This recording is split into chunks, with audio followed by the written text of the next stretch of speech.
Ayan, ito yung pinaka-mother ng aking Mendozae. Dito ako kumukuha ng mga propagation, pero ayan, tingnan nyo, sobrang niya, naliliit. Iaayos ko siya, tapos itatanim ko ulit. Tingnan nyo naman kasi yung kanyang soil. Tapos ayan yung mga niya, dry na yung kanyang mga stem. Itatanim ko ulit siya para maging okay ulit siya. Dito ako kumukuha ng aking propagation. Ito yung mother plant ng aking Mendozae. Dati is 5 peraso lang siya na cuttings binili ko. Ganito siya. Yan, 5 ganyan. 10 pesos ang isang ganito. Yan. 5 yung binili ko. Tapos ayan, napalago ko na siya. Ito na yung pinaka-mother niya. Tapos, yung propagation ko is ito.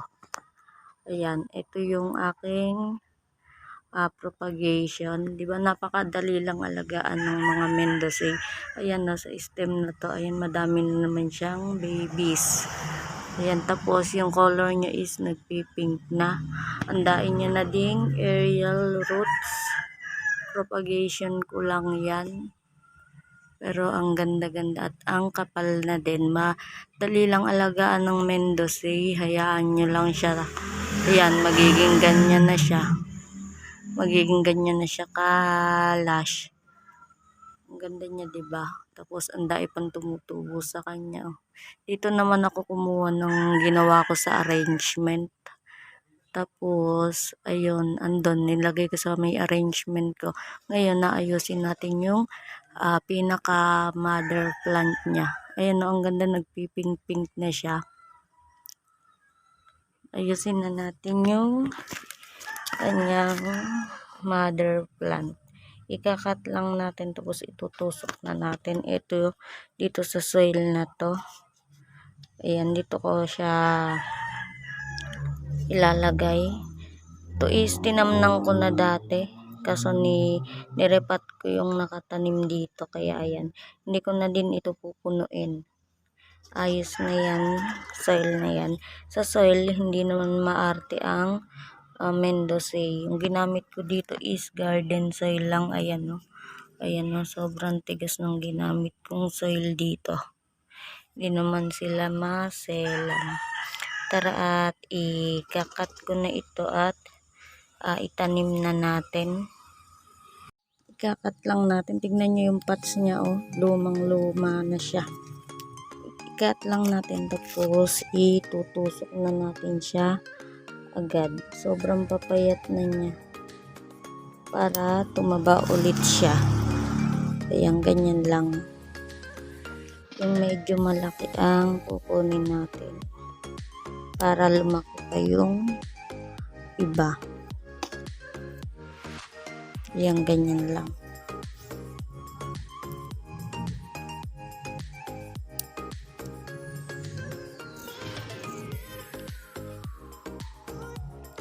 Di mahirap alagaan ang Mendozae. Mas mahirap alagaan yung Ellen dito kaysa sa Mendozae, pero maganda din ang Ellen.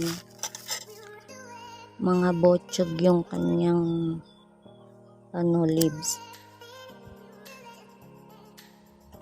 I think mapupuno naman natin tong pots. Yan, ganyan lang, tutusok lang natin ganyan. Diba, dali lang siyang i-propagate. Kahit sa leaves, madali lang siya i-propagate.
Yung iba is medyo maliliit pa.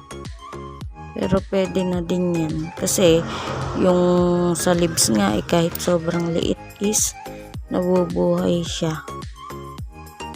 Ayan. Ito is itatabi ko ulit kasi yung pinagkatan natin na yan aring ano pa siya, baby.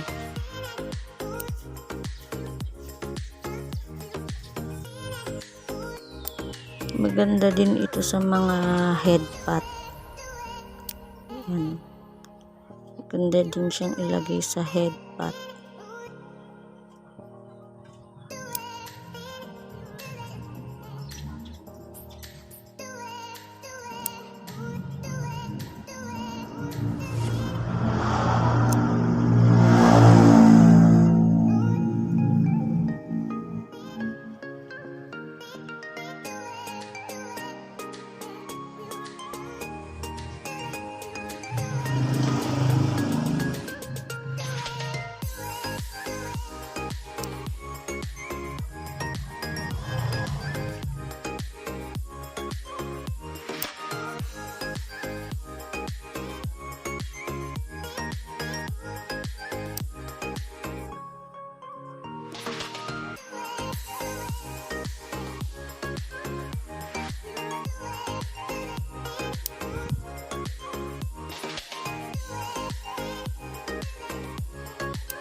Ayan, ito na yung cuttings na nakuha natin.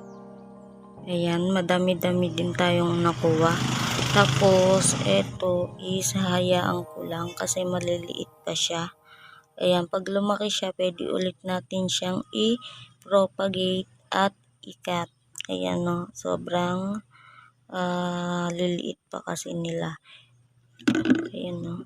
Tingnan nyo naman yung kanyang stem. Ayan, no. Ayan yung aking mother plant. Tapos, ito yung aking propagation. Yun lang, guys. Thank you for watching.